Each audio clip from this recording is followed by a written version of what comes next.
Hello guys, আসসালামু আলাইকুম। Welcome back to my channel Sumaiya কিচেনে আপনাদের সবাইকে স্বাগত। আশা করি সবাই ভালো আছেন। আজকে আমি রান্না করব জলপাইয়ের মোরব্বা। দেখতে যেমন লোভনীয়, খেতেও কিন্তু অনেক সুস্বাদু। এখন যেহেতু জলপাইয়ের সিজন চলছে, সেক্ষেত্রে আপনারা একবার হলেও বাড়িতে ট্রাই করে দেখবেন। প্রথমে আমি জলপাইগুলো একটা বাটিতে নিয়ে নিয়েছি। একটা কাঁটা চামচের সাহায্যে সুন্দর করে জলপাইগুলো কেচে নিয়েছি।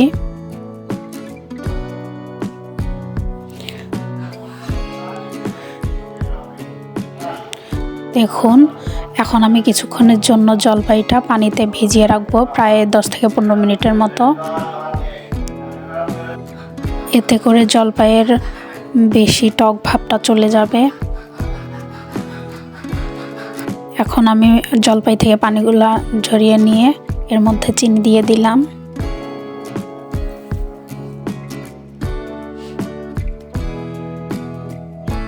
একটু বেশি করেই চিনি দিতে হবে, কারণ মোরব্বার মধ্যে চিনি একটু বেশিই লাগে। চিনিটা দিয়ে আমি নাড়াচাড়া করে নিব।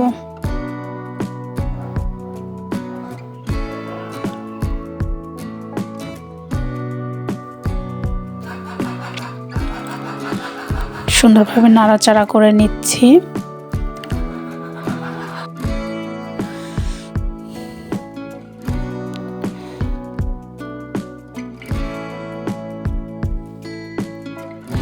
এরপরে আমি এখানে সামান্য পরিমাণে পানি অ্যাড করব। এতে করে চিনিটা সুন্দরভাবে গলে যাবে। পানিটা দিয়ে আবারও নাড়াচাড়া করে নেব।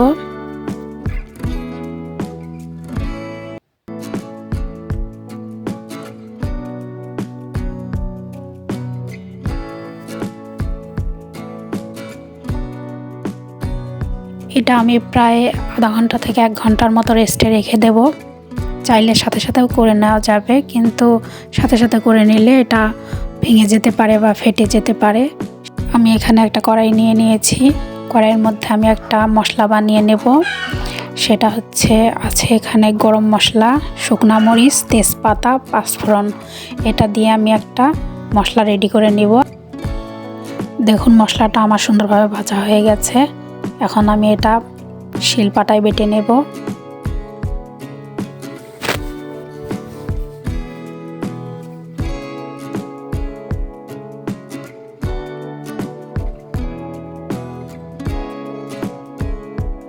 সুন্দরভাবে গুঁড়া করে নেব।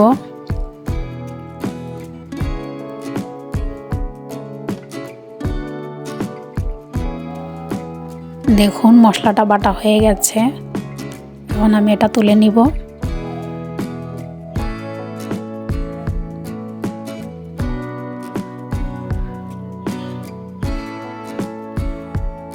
দেখুন, মশলাটা আমি সুন্দরভাবে গুঁড়া করে নিয়েছি।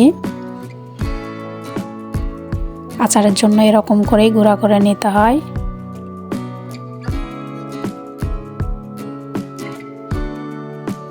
এখন আমি চলে আসলাম মূল রান্নায়। এখানে একটা কড়াই নিয়ে নিয়েছি। কড়াইয়ের মধ্যে আমি জলপাইগুলা দিয়ে দিলাম।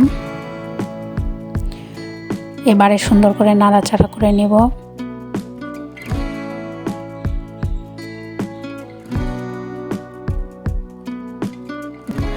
দেখুন, আস্তে আস্তে জলপাইগুলোর কালার পরিবর্তন হয়ে যাচ্ছে।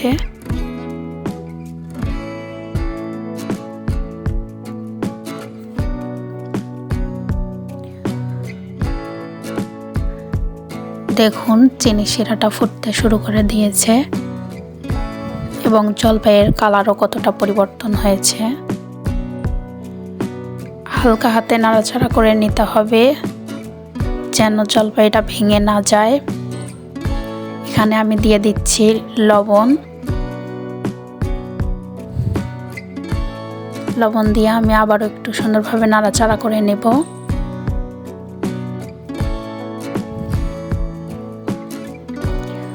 জলপাইটা এখানে আমি একবারের জন্য ঢেকে দেব না। দেখুন, পানিটা শুকিয়ে এসেছে।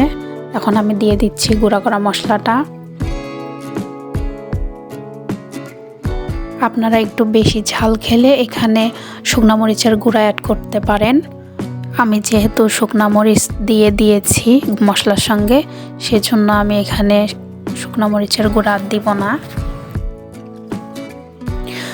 দেখুন আমার রান্নাটা হয়ে গেছে। অনেক সুন্দর একটা কালার চলে এসেছে। দেখুন অনেক লোভনীয় লাগছে দেখতেই, খেতেও অনেক মজা ছিল।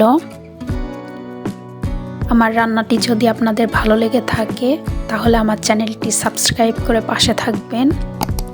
সবাই ভালো থাকবেন, সুস্থ থাকবেন। খোদা হাফেজ।